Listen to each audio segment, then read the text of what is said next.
All right, welcome. We are here today.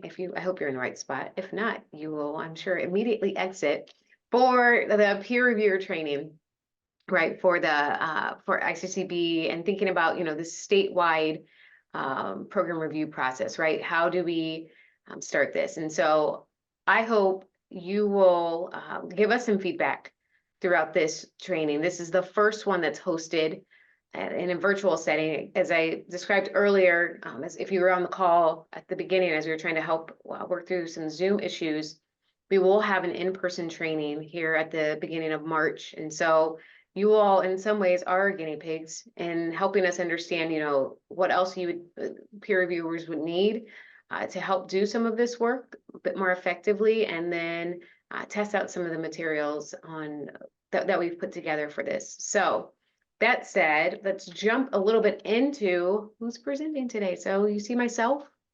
I'm Gianina Baker. I'm the Associate Director at the Office of Community College Research and Leadership.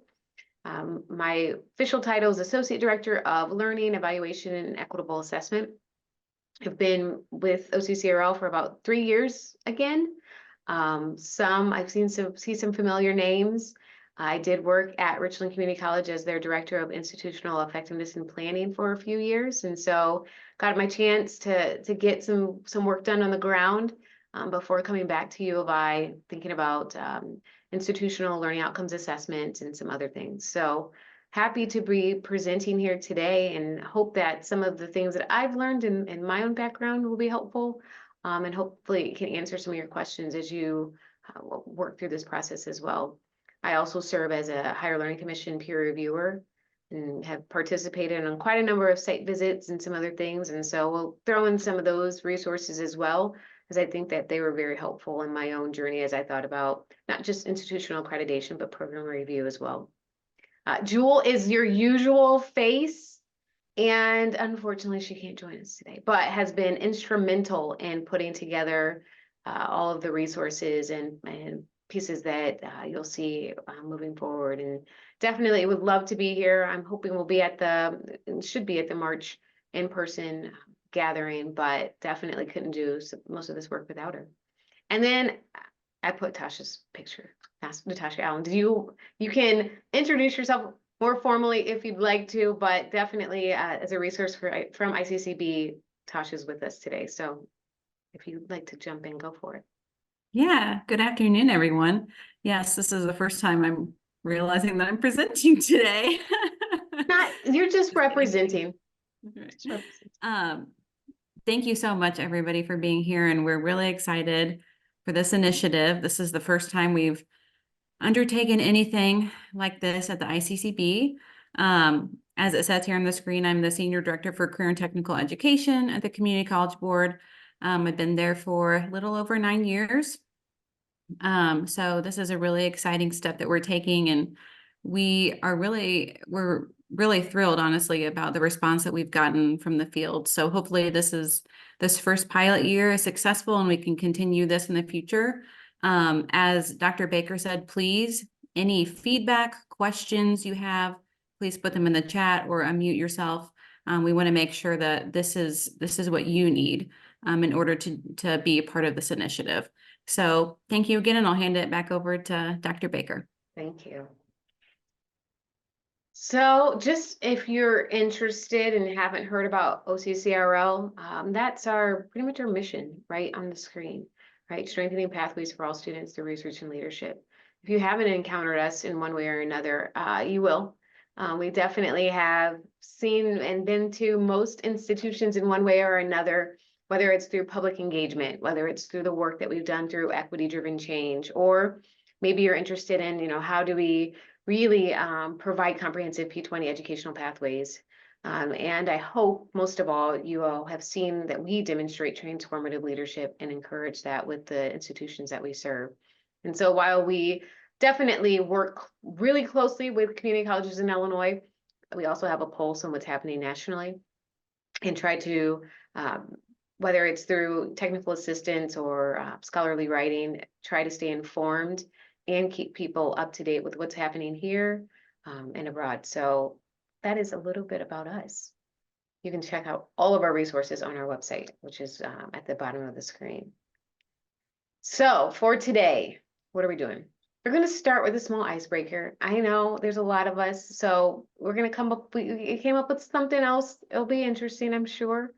And then we'll jump into some of the modules that of information that's been provided. One is the overview of program review, as well as a history of it.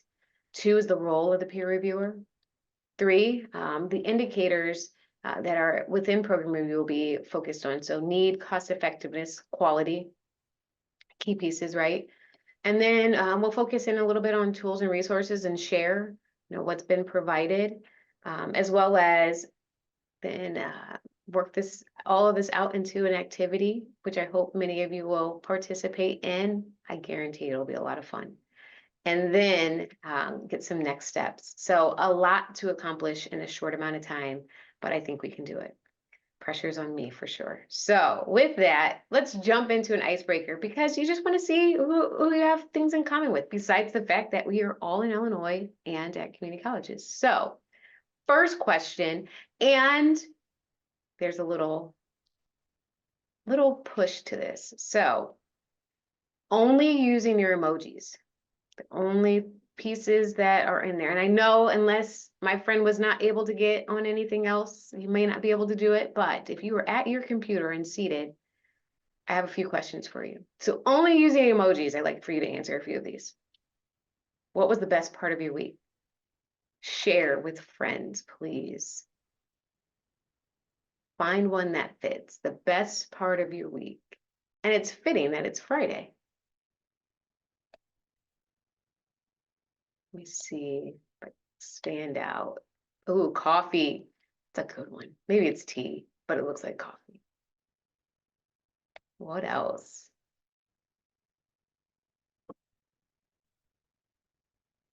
And if you can't find an emoji, go ahead and put it in chat. It's fine, right? Either way. I saw a cat. Okay, okay. These are fun. All right. Here's the next one. What was the worst part? The sun. Was the sun the best part? The sun was the best part. Yeah, that would be easily my answer.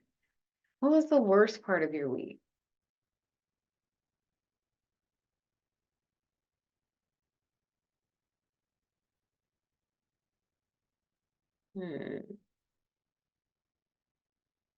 I know there's a million emojis you could use right now.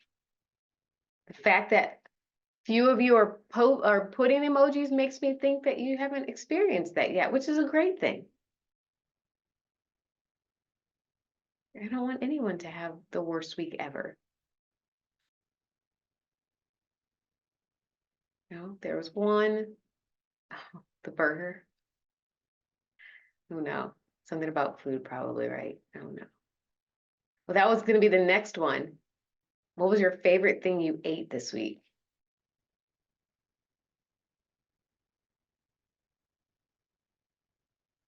A little bit easier. Burger. Pizza. Oh, I wonder what kind. Salad, I think. Cake, good one.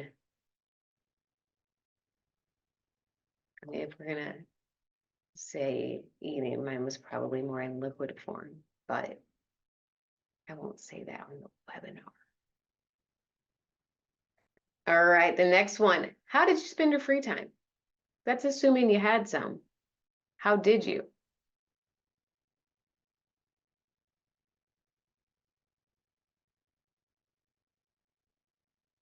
Only using emojis or even in the chat.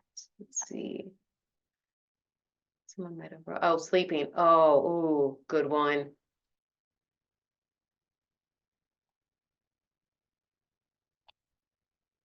I will always sleep. Video games. Oh, there's a gamer in here. Oh, phone. I wonder if that's talking on the phone to a friend. That's what that means. Interesting. Weightlifting. Thanks, Aaron, making us all feel bad. All right, last one. Oh, I know what, I did take that one off. Cause I was like, I don't think I like that one, but someone said pickleball. Thank you for participating in, I don't know what I'm gonna call that, emoji fun. But hopefully you got a chance, if you've never seen all the emojis, to see them, because there's so many. And you can often have a conversation in just emojis, especially if you have, I don't know, 14-year-old teenage boy. I do, I happen to. So thank you for that. And I hope that you found at least maybe a connection with someone, or maybe like Aaron, will all just continue on to be mad a little bit at him as he gets to work out. All right, so just a little bit, module 1, right? On not just the overview, but also the history and the direction of program review. I thought about, let me just ask you all, tell me what your definition of program review is. And then I said, let's not waste time. Let's just get right to it, right? Trudy Burrs has been a great reference for much of the work that we do around program review and other spaces, and I'll get to that in a little bit. But her definition of program review is that it's a type of evaluation of an instructional support, student service, or administrative program, department, or unit. Pretty simple, right? I think that if you look back at ICCB's process, that's exactly what it's trying to get at. Of course, there are many ways to get there. This is the process that's being used currently, but I hope that you see that this is just a type of evaluation, right? Trying to look at these different programs, departments, units. That said, there are 3 purposes to it. And you may find more, you might think about it differently, but let us at least just provide you with these 3. One, that it's a type of support, right? For strategic campus level planning and decision making that's related to instructional programming and academic support services, including but not limited to program revisions, program closures, and revisions to services. 2, hopefully, right, you'll see that it addresses inequities to support program improvement. And then 3, it supports the delivery of locally responsive, cost-effective, high-quality programs and services across Illinois' community college system. I hope that's what you see. I hope that, if you have been involved in program review itself, this is what you've been working toward. That said, this is something that ICCB fully supports in terms of like the 3 purposes that they see and how they've wrapped around resources, support, including this, and been trying to help provide these purposes and really get results around these purposes. So just by raising your hands, I wonder how many of you have actually done a program review. You've written it yourself so far. Okay. Quite a few. Anyone not? And it's fine if you haven't. Completely fine. Everyone should have at least at some point take a part of a program review. I think it definitely helps you better understand the purposes for a little bit deeper. So this is, I think, an important space as you go through the process of doing a program review, and even in the peer review part of this, right? It's going back to these 3 purposes, because this is the actual intent, not to take away from things that go on through program prioritization and other processes, right? This is the purpose, these purposes of program review itself. So with that, you'll notice that within ICCB's process, right, there's 4 guiding areas: career and tech ed, academic disciplines, cross-disciplinary instruction, and student and academic support services.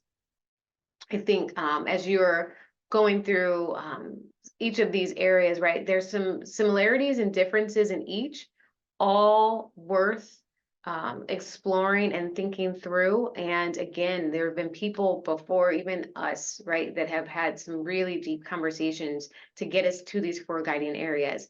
And so there's definitely some intent behind them, and why there are only 4 and not 20 potentially, right? So thinking through, how it's boiled down to these 4 guiding areas, and then the indicators and pieces underneath, why those are important, will help us understand where we're trying to go a little bit better.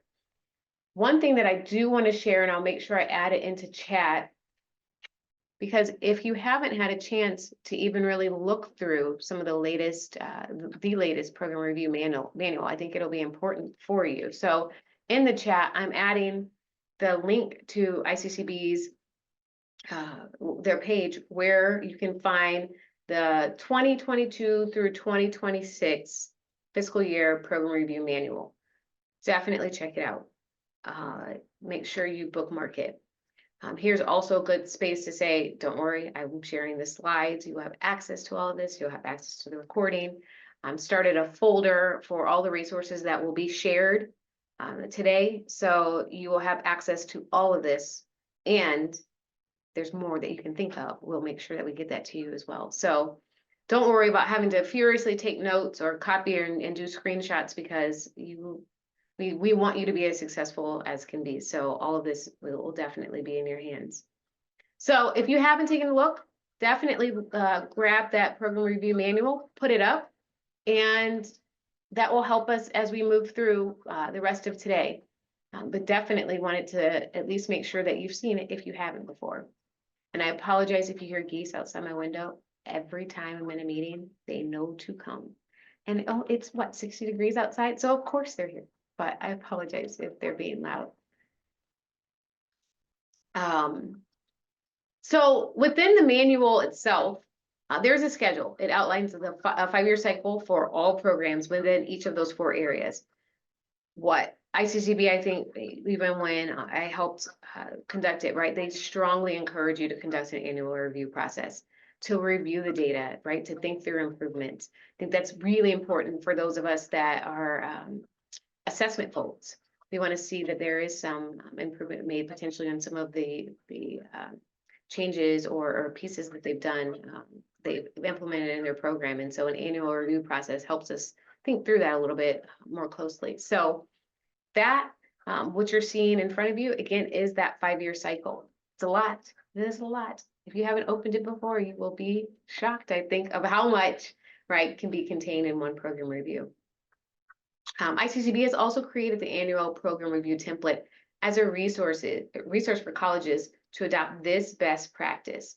The development of the template has been informed by practitioners across the state that are part of the Program Review Advisory Committee. Many of you are on the call with us today, and I think will be instrumental in helping us think through this peer review process.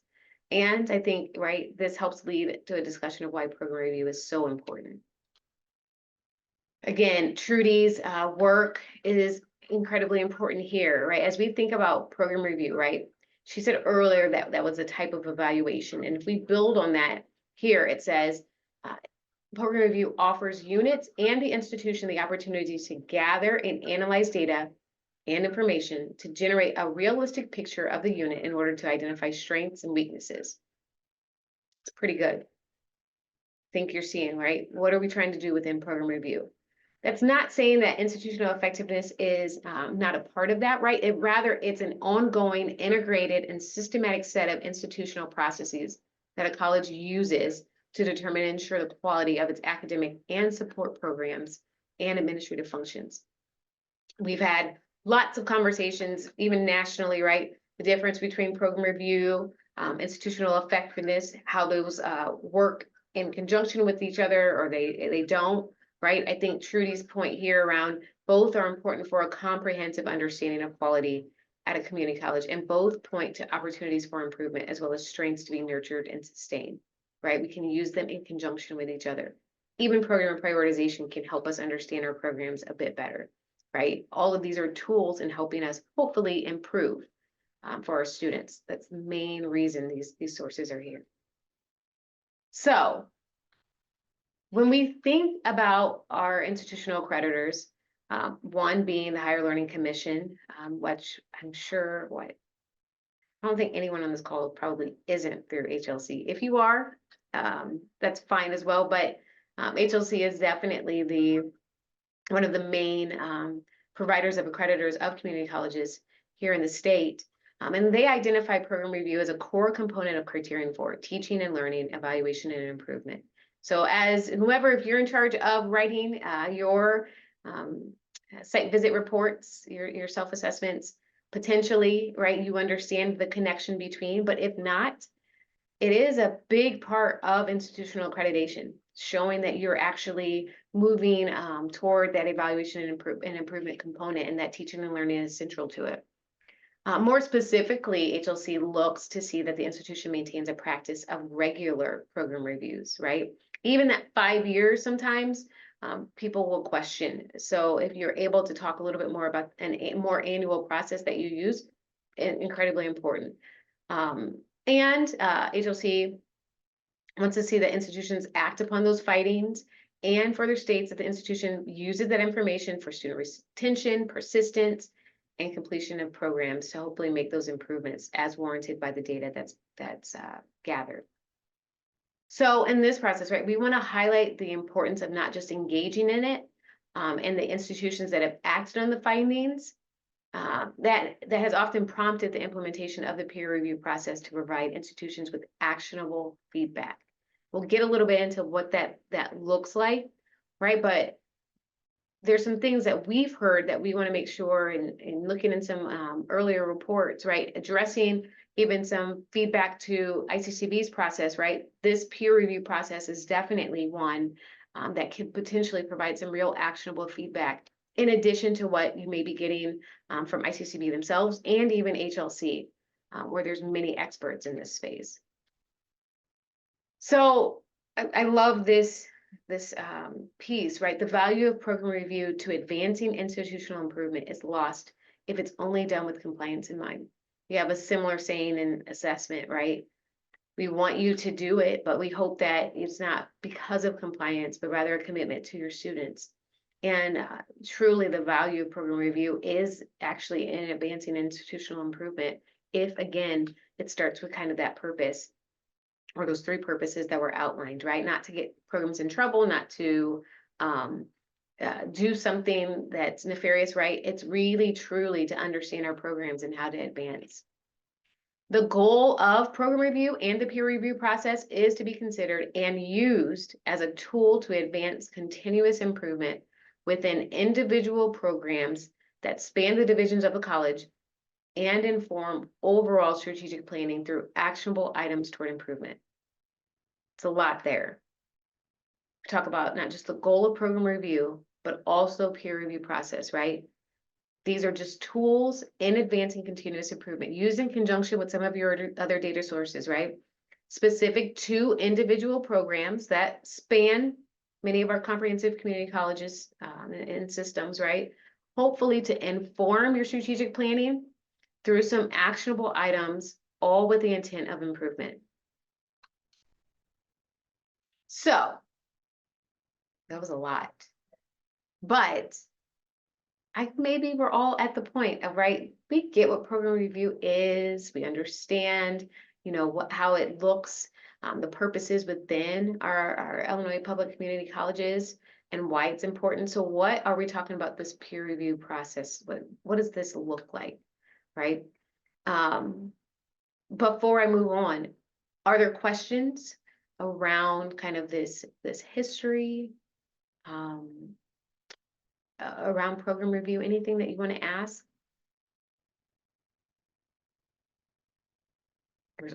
There'll be other opportunities. Just wanted to make sure.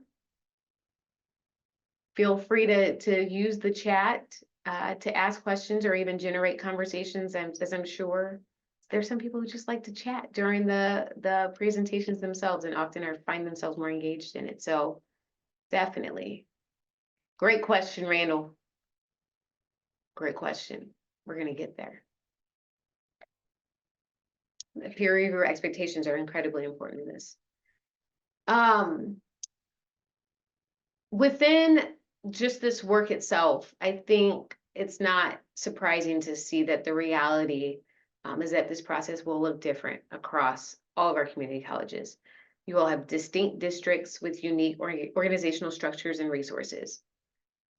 What is consistent, though, is how the program review manual provides general guidance for what this process should look like on an individual campus, and helps inform us of how we approach the process, including how we review submissions and providing feedback. That part you know, depending on what state you live in, might not even be available. So I do think, you know, we are steps ahead in trying to provide at least a consistent look. So if you were to transfer to another community college, right, you know at least the process a bit. And again, you might have a distinct district with unique organizational structures and resources, but program review does the same, the template at least. That said, at a minimum, programs are systematically examining the need, cost, and quality of individual programs and services, ensuring that programs continue to be responsive to local needs, cost efficient, and integrate quality components into programming. Again, if you've worked with program review, I hope that you've seen this. And if not, this is the intent. Again, we're trying to get, by you looking at need, cost, and quality, and even performance and equity and some other pieces, right? That you're being responsive to what you're hearing from your community, that you're cost efficient, and that it's high quality programming. Additionally, there's a few pieces. We often say in assessment, right, it has to be faculty led. That does not mean faculty alone, but faculty absolutely have to be involved in this, as well as key stakeholders, administrators, staff members in some of those departments, especially around student and academic services, as well as, I mean, what we don't really talk much about, but could be a part of is students, right? So making sure that you have the appropriate people involved in this will be key, right? If the purposes, again, that we intended are to come out. Additionally, if we employ relevant information such as assessment results that are appropriate to the unit, department, program, as well as comparative data on enrollments, completions, and costs, using the most recent audited state level data can really help us get to that next space, right, of thinking about how we want to improve, and monitoring improvements that have been made before. Those are incredibly important as well, right? Not everything needs to be kind of in change all at the same time, but perhaps there's been some really good work happening in some areas that we want to monitor. And lastly, we want to be responsive to identified areas of weakness. And if we're developing and implementing feasible and measurable action steps that include the use of disaggregated data to uncover and address equity gaps and perhaps programming performance or service, we will absolutely get there. OCCRL, you know, as I mentioned earlier around our mission and those 4 pillars, is one is equity-driven change. I hope that if you've not looked on our website, regarding Program Review Illinois, you will, because that is a key piece of our work and has been for many years, is ensuring that you are working toward more equitable outcomes for all students on your campus by addressing equity gaps, by disaggregating data, by thinking through some of the tools through like the comprehensive local needs assessment, right? There's so many things that I think, if you haven't looked at, I think could be very helpful pieces to this work. So, an important element to both of these processes, right, program review and the peer review process, is and its implementation is ensuring that the process is well documented and that the use of the results will hopefully, right, inform campus planning initiatives, quality improvement efforts, budget allocation decisions, help report results and actions that result from reviews to local boards, advisory committees, and other stakeholders as appropriate. And this, if done well, can really assist institutions in moving toward that. And the peer review process will be incredibly important to that. So to push on that, right, this peer review process is a means to support not just the goals of ICCB for institutions to take action directly tied to what they learn from the review, and a guide to evaluate progress that allows for overall institutional improvement. But also, I think, helps you all, right, become even better program review writers. So it's definitely twofold in that. A report back from 2018 written by a few of our OCCRL associates captured a couple of responses, right? You're like, why are we doing this? What was the impetus, right? There are two. Basically, someone said, basically, we all realize that we need input from our peers and that there is an untapped potential of resources in this room. We've all learned so much from each other, and it'll help us to get better every single year. Someone else said, we thought we should create a core group from this focus group to put together suggested changes, create a template, create a rubrics, and then have that core group pilot it, kind of get the kinks out. That report, again, you can read in full on our site, but that was the feedback given back then, right? And ICCB has taken it very seriously and said, we want to incorporate this into our process. And this is where we feel like the time is now to do this. So this is incredibly important for all of you to be not just on this call, but also participate in the training, because it will, all of us will be improved, not just personally, but institutionally and as a state as a whole. Really be able to, I think, grab some important pieces to understanding how our institutions are improving. So the role, this is going to talk more generally, and we'll get into some of those expectations later as we think about next steps. And I did see that Tasha put a couple of pieces in there around, what are the expectations of peer reviewers for this project. So hopefully that will get at some of your questions, Randall. And again, feel free to use the chat, because this is how we're generating information as we go. And that's a perfect question to ask that we can follow up with later as well. But the role of peer reviewers in a process like this, right?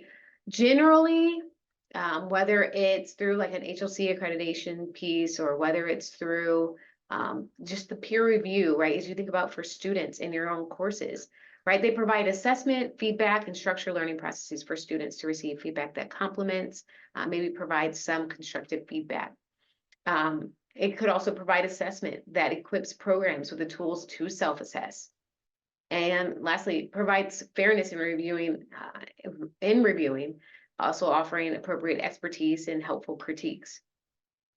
Absolutely, these could be the general purposes of peer review, and you may have used it for these, or it could look different, and depending on how you deployed it. I think, as we think about what helpful critiques are, we talk a little bit as we don't want to deflate the writer or devalue that work that they put in, right? That's a lot of time and energy, by providing overwhelmingly negative feedback. And hopefully we're using a tone that's honest, but also professional and respectful to a colleague who's worked hard, and potentially they'll value our feedback if further revisions are needed, right? That's how we're looking at helpful critique. I think, again, if you've done a peer review yourself, you're like, I just wish I could have some of that helpful critique. I know I potentially am missing something. And that's exactly what this peer review process is hopefully garnering, is some people who are knowledgeable of the process, maybe even knowledgeable about the program, right? And can really offer some of that before it gets to the level of ICCB. We also say peer review should be comprehensive, objective, succinct, and accurate, while commenting on the importance, novelty, and the impact of the study. Good peer review feedback can best be thought of as feed forward. I should say this feed forward is perhaps best done when a peer reviewer approaches a project with openness, as in seeking to open possibilities and or directions for the project instead of pinning down its problems and or solutions. Feed forward should be comprehensive, objective, succinct, accurate, right? And using this feed forward approach helps us really pinpoint those possibilities and directions, as opposed to problems and or solutions. So all that to say as well, making sure we are in those distinct, in our distinct districts, right? Districts, making sure that we respect institutional diversity. It's very easy to say, you should be doing this, right? Based off of what you know and or do, but however, we often don't know all the contexts that our institutions are in. And so within that, I want to just emphasize and reemphasize as much as I can, right? Respecting institutional diversity. I've worked on a couple of different projects. One was the Excellence in Assessment designation for institutions across the country. And one of the very first things that we had to do was make sure that we had people within each institutional type, because we realized that oftentimes four-year people, while they were very open to understanding things, like couldn't understand what was happening at the community college, just as the model of assessment might look so different. The benefit in all of you being of our community colleges is that kind of, in some ways, eliminates itself, hopefully, right? Obviously, you still need to watch for that bias.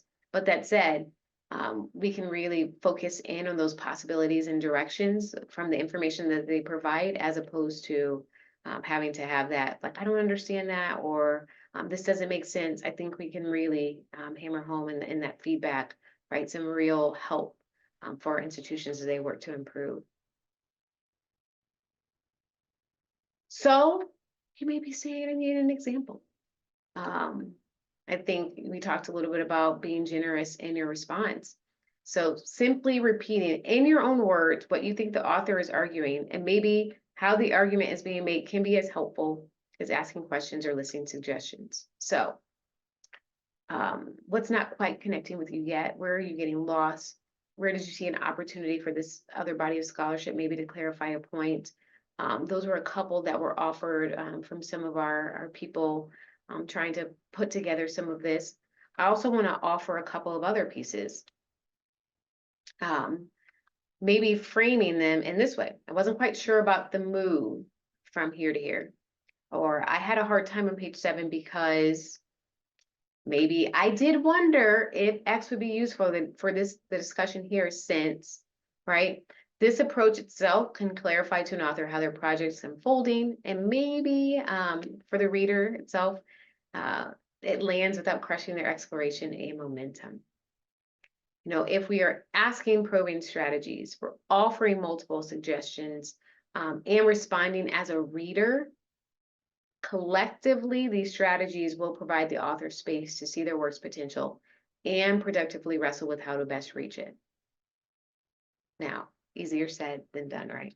We often think that we often think that we're doing it, and potentially you're not. But the more we practice at it, the better we get. I definitely have grown, I think, in my own writing as the more projects that I get a chance to do that with. And again, participating and having having to write a program review yourself, definitely you're wanting people to participate and join in and be productive and collectively take in some, or collaboratively come up with some maybe solutions. So it is very possible. Definitely have to be very intentional with it at the outset. Before I move on, I do want to share a couple of resources, because here I think this one, right? If you've ever done a doctoral program, even a master's, trying to provide evidence and write evidentiary arguments are hard and takes practice. And there's a couple of resources I think that would be helpful as we enter in to these next few pieces to help you think through some feedback. HLC has resources, which is the first one I provided to you, on just identifying evidence, whether it's clear evidence, corroborating evidence, circumstantial, but then helping us think through some of these sources that could help us with, they're particular to their criteria. We're not going to focus necessarily on that. I'm going to show you a couple of other things that I would like to see if you'll assist me with. But I like how they put clear, corroborating, and the circumstantial. That second resource is actually, I'm a little appalled by Wayne State. They kind of gave some citing here, but this is taken pretty much from HLC's work on writing evidentiary statements. I really like the examples that they provide here. So you'll see they talk about what the 3 characteristics of that is, right? The statement should be clear, it should be limited to a single area of focus, and that it should take a stand. It should provide qualitative information on whether the evidence sufficiently meets the area focus or the core component. And then they actually give you examples of poor to good statements, right? Not that poor statements are just a sentence long necessarily, but it doesn't get at that clear, limited, take a stand. So you can see how it goes from poor to mediocre to much improved to exemplary. I think they do a really good job of laying that out and giving you a couple examples just to think through what types of feedback we're trying to get at, right? What is it that, again, would help an institution really see their potential and wrestle with how best to reach it? So I'll give you just a minute to look through if you haven't.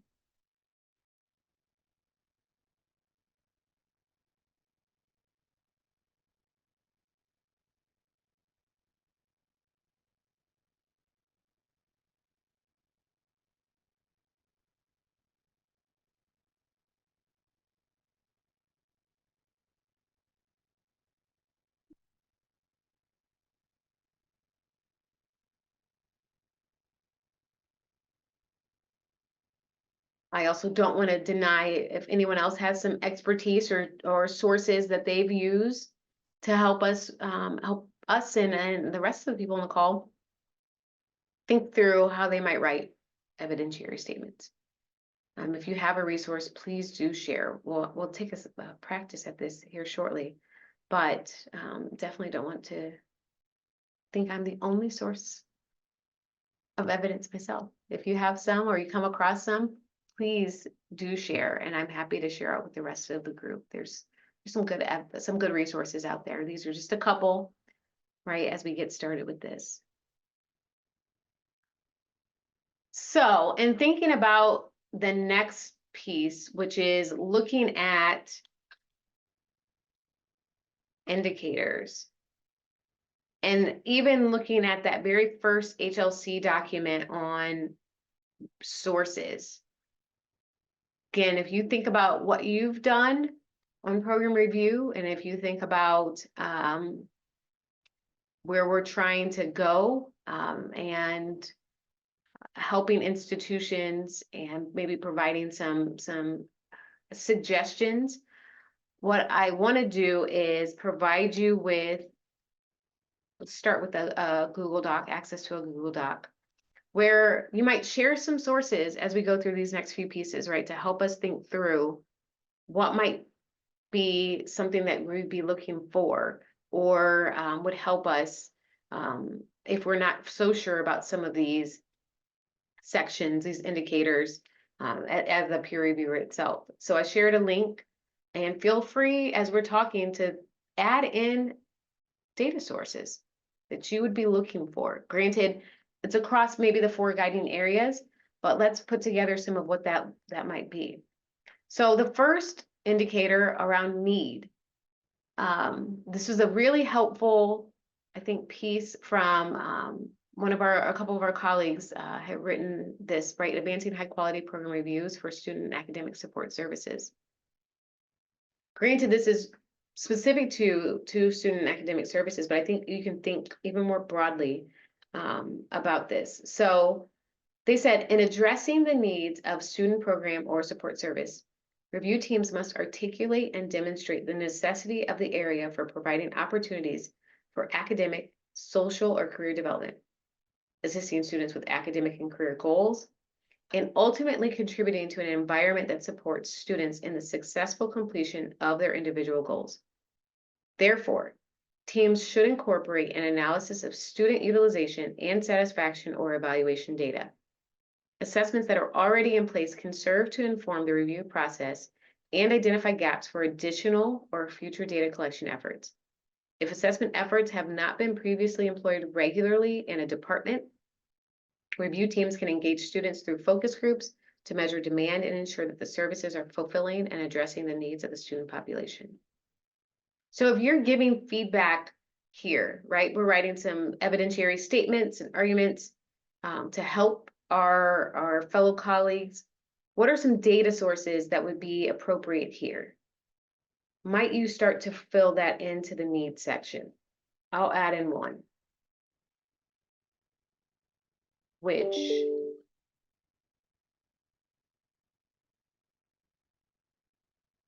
no Levitts, right? Could be one. What else regarding need? Have you seen, have you added in? What else might you agree to that should be a data source?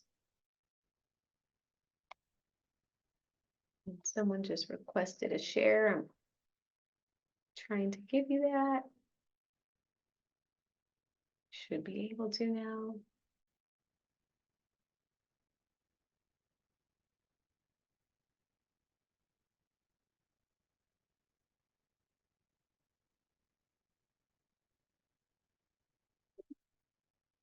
Sure. You should be editors, and that didn't happen. So now you all should be able to actually type in. Please do.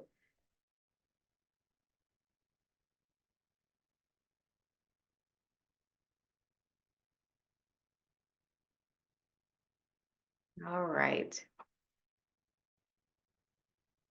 Can an informal survey, can it be an informal survey? Great question. I think, you know, while it's nice to have national survey, often what we find is that there are some more local surveys that create it and actually get at a little bit more information. So yes, I would say so, as long as they're using it to really give you some making the case for it. I could absolutely see a local survey being part of that.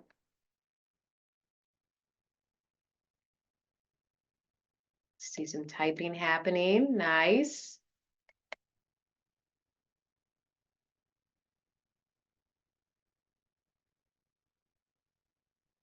Oh, just making sure everybody has access. Move to the next one. All right.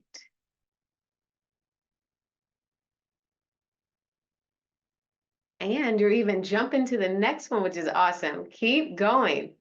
I love it. Well, the juices are flowing. It's exactly what we need. So the next one is around cost effectiveness. And here, Jewel and Colvin talk about review teams should assess the extent to which current funding levels are meeting the demand for services, particularly as they relate to advancing equitable student supports across the institution. Completing a high quality program review process that identifies needs associated with expanding upon or scaling existing services can assist departments in being well positioned to pursue external funding if an opportunity becomes available. Furthermore, the program review process can support departments in advocating for the resources necessary to ensure student needs are being met. What would you say? And there, yes, to the earlier point, there's no right or wrong, right, pieces to this, as long as you can defend it, right, why you're using this. But what are some resources that you would look for to help explain cost effectiveness, or that you've used in your own writing?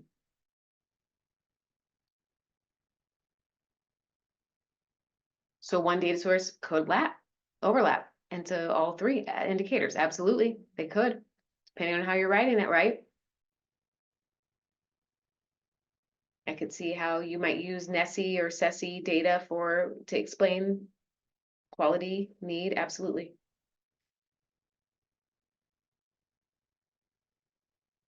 And then quality.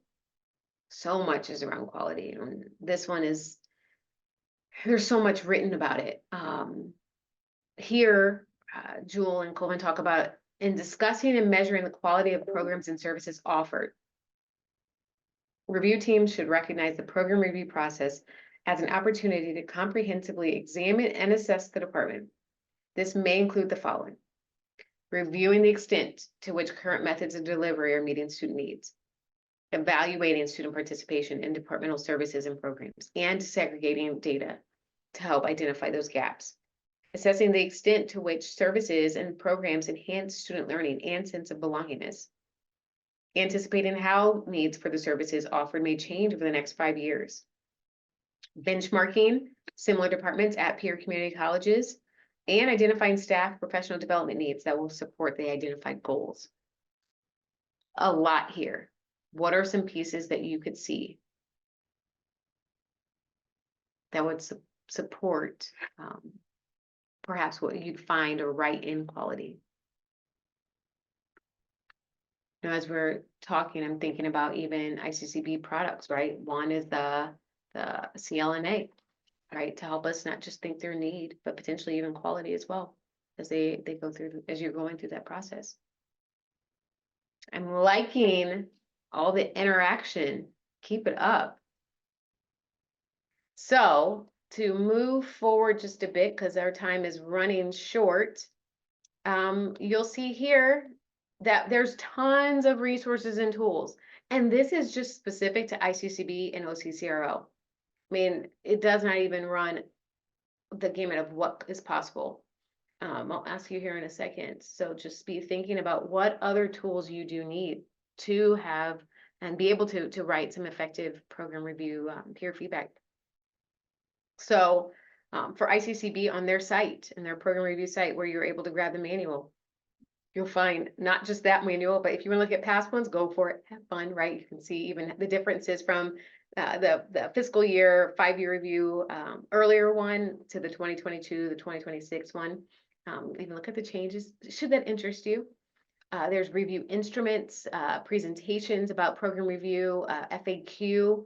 Everything you want to know about program review process is on there. What I'll tell you on our site, if you look at the PRI Program Review Illinois process, what we provide are tons of publications and even webinars. So if you want to know just, like you said, someone said today, this is the first day I've ever seen this. Jump online, watch the webinar that talks a little bit about what it is, helps you just even look through the templates, right? We could have spent time doing that today, but there's so many good resources that are out there right now. I definitely think that, you know, spending a little bit of time to just understand that and what some of those questions are asking would be worthwhile. There's parts of disaggregating data. We talked about what that means and why it's important. So check out that. Why quality program review is important to student support services there. You know, if you're in bed tonight and you want to read something, I suggest all of those publications listed. There's so many really, really, really good ones, right? Talked earlier about making sure student voice is a part of this work, if it's not already. Where could you think about providing some of that feedback in your own statements that you provided during the group work? The student voice a part of that. I think I saw that in a few areas. If you're thinking about how to advance equity conscious CTE program review, thinking about cross-campus collaborations, right? If you read that, how could that help you write some of this feedback?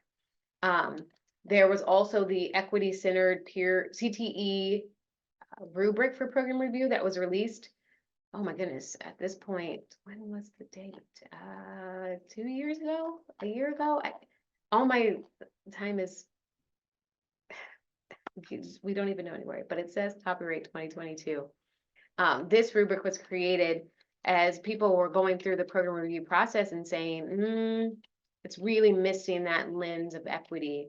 How could we be a bit more specific? And so OCCRL colleagues put together this rubric and published it with the, sorry, I was trying to do two different things at once. Using people from the program review process. So many of you might have been in on this. This is not something that's just created over here and you know, by our lonesome. We wanted to make sure that there's some real feedback and some real stakeholders in the process to help us think through it. And so even as you're thinking about some of the feedback that you were able to give, right? Did some of that, could some of that attack some of those equity gaps that we talked about earlier? Or, you know, the information provided, did it even address equity in many ways? So tons of resources that are open access, take them, use them, think about that as you're reviewing.